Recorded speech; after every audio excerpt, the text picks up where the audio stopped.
Bilang isang software developer, hindi na talaga maiiwasan ang matagal na tutok sa computer.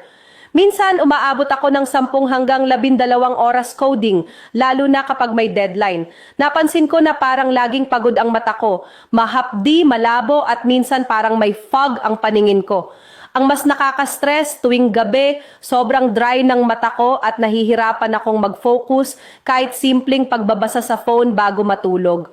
Isang araw, nakita ko ang lutein gummies sa ad. Sabi nila mabilis daw ang epekto sa mga madalas gumamit ng gadgets. Kaya sabi ko, wala namang mawawala kung susubukan.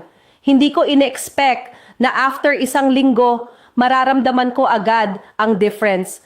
Hindi na kasing bilis manghina ang mata ko at kahit mag-code ako ng matagal, hindi na siya kasing sakit gaya dati. Mas malinaw din ang vision ko kahit sa madilim na lugar. At bonus pa, ang sarap niya, parang kumakain ka lang ng candy pero alam mong healthy siya para sa mata mo. Kaya ngayon, bahagi na ng daily routine ko ang pag-take ng lutein gummies bago magsimula ng work. Para sa mga katulad kong laging nakaharap sa screen, hindi mo alam kung gaano kahalaga ang kalusugan ng mata mo hanggang sa maramdaman mong bumabalik na ang linaw. Highly recommended ko talaga.